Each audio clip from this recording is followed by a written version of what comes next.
যতবার গাড়ি ভাঙছে বড় বড় রান দাও, এত বিশাল বড় বড় বাঁশ, লাকড়ির টুকরা বড় বড়, মনে হইছে যেন আমার এখনই জীবন শেষ। 23 বার গাড়ি কেন, 53 বার গাড়ি ভাঙলেও আমার টেনশন নাই, মরণ যেদিন হওয়ার হয়ে যাবে, হকের পথে থেকে মৃত্যুবরণ করতে চাই। কথা বলেন ঠিক কিনা? আপনারা কি জীবন দিতে পারবেন ইনশাল্লাহ? পারবেন ইনশাল্লাহ? আরে বাবা নিয়ত করে রাখেন না। আরে শহীদের মরণ দাম কি কম না বেশি? ওয়ালা তাকুলু লিমান ইউকতালু ফি সাবিলিল্লাহি আমওয়াত বাল আহইয়াউ ওয়ালাকিন লা তাশউরুন।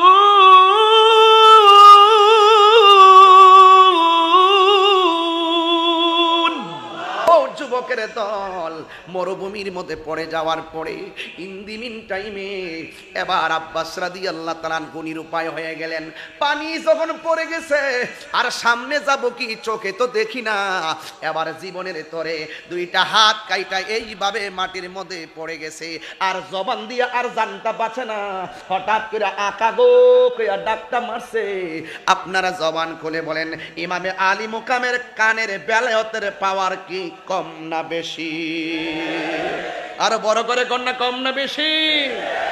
এ যুবক ভাইয়ার আমার, মুরব্বী বাবার আমার, ইন্দিমিন টাইমে আকা গো কইয়া ডাকটা মেরেছে।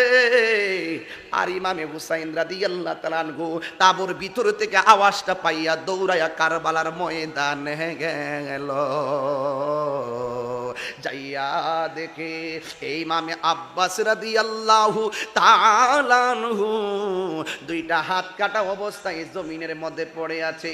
চোখের ভিতরে একটা তীর ঢুকে আছে, চোখের ভিতরে একটা তীর ঢুকে আছে, চোখের ভিতরে একটা তীর ঢুকে আছে। যুবকের দল ওই তীরের কারণে এই চোখ দিয়া কিছু দেখে না। ইন্দিমিন টাইমে ওই তীরের কারণে চোখে দেখে না। ও যুবক ভাইয়েরা, এবার ইমামে হুসাইন রাদিয়াল্লাহু তাআলা আনহু বলে, হে আব্বাস তোমার কি অবস্থা?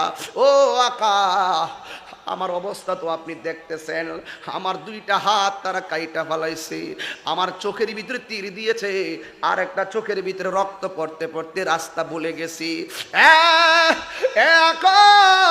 আমি অপরাধী, আমি পানি নিতে পারলাম না।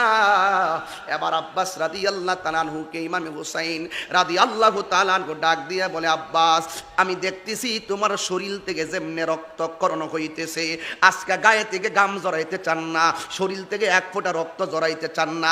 আরে